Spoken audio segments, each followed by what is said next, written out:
స్వచ్ఛందంగా దీని నుండి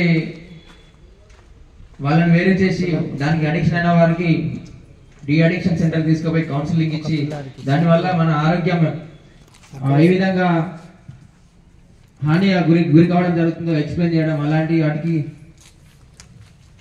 సంబంధించి ఈ ప్రోగ్రామ్ చేయడం జరుగుతుంది.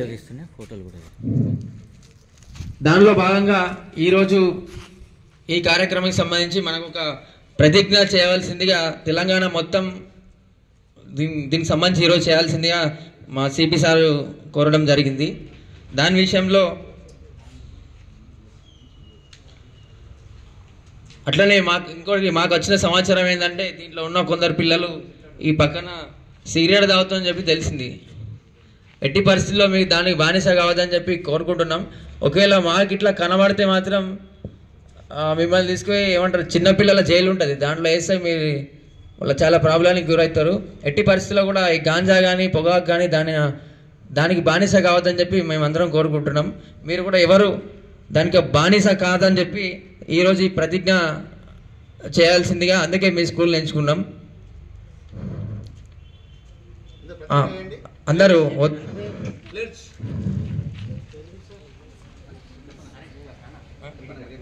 చెప్తా పర్లేదు. నేను మాదక ద్రవ్యాలపై జరుగుతున్న పోరాటంలో క్రియాశీల భాగస్వామిని అవుతానని, నేను డ్రగ్స్ రహిత జీవన శైలిని అనుసరిస్తూ నాతో పాటు ఏ ఒక్కరూ డ్రగ్స్ బారిన పడకుండా ఉండడానికి కృషి చేస్తానని, డ్రగ్స్ అమ్మకం, కొనుగోలు మరియు అక్రమ రవాణా చేసే వ్యక్తుల సమాజమే లక్ష్యంగా సాగుతున్న తెలంగాణ ప్రభుత్వ సంకల్పంలో భాగస్వామిని అవుతానని ప్రతిజ్ఞ చేయుచున్నాను. జై హింద్. ఎట్టి పరిస్థితుల్లో కూడా మీరందరూ దీన్ని పాటించాలని చెప్పి మేము కోరుకుంటున్నాం.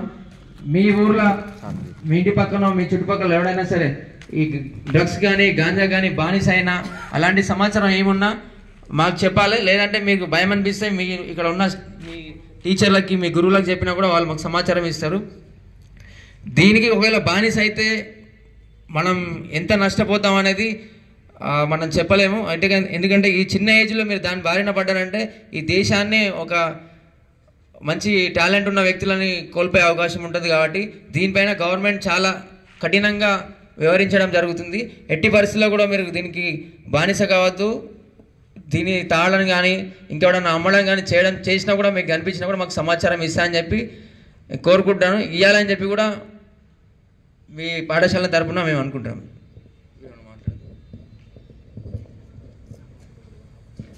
Thank you sir. మరి ఇప్పటి పిల్లలే రేపటి భావి భారత పౌరులు. మరి మంచి సమాజం ఏర్పడాలి అంటే పిల్లల నుంచే మరి మంచి వాళ్ళుగా తయారైతే మన భారతదేశం సర్వతోముఖాభివృద్ధి అవుతుంది. మరి మన ప్రభుత్వం మన కొరకు ఇంత మంచి అవకాశాన్ని కల్పిస్తుంది. ఎవరైనా మీకు మీ అందుబాటులో మీ చుట్టుపక్కల ఎవరైనా ఈ డ్రగ్స్ సంబంధించిన ఏమైనా తీసుకుంటున్నట్టు కనిపిస్తే మీరు వాళ్ళకి ఏం చెప్పొద్దు, వాళ్ళని మీరు వద్దు అని వారించొద్దు. మీరు వద్దు అని వారిస్తారు మిమ్మల్ని కొట్టడం జరుగుతుంది, ఇంకా చంపడం జరుగుతుంది. అలాంటివి ఏం చేయొద్దు. సైలెన్స్గా ఉండేసి మీరు మన దగ్గరలో ఉన్న టీచర్స్కి కానీ లేకపోతే పోలీసు వారికి కానీ లేకపోతే మీ అమ్మా నాన్నకు కానీ చెప్పి వాళ్ళను మనం చేసేది వాళ్ళను శిక్షించాలనో వాళ్ళను పనిష్మెంట్ ఇచ్చి మనం ఆనందపడాలని కాదు, వాళ్ళ యొక్క ఆరోగ్యాన్ని కాపాడిన వాళ్ళం అవుతాం మనం. కాబట్టి మీరందరూ కూడా మీరు తీసుకోవద్దు, ఇంకోరిని తీసుకునేటట్టుగా ప్రోత్సహించద్దు, తీసుకుంటే కూడా ఊరుకోవద్దు. అదిని మీరు పాటించాలని ఇప్పుడు మనం ప్రతిజ్ఞ చేసినాం.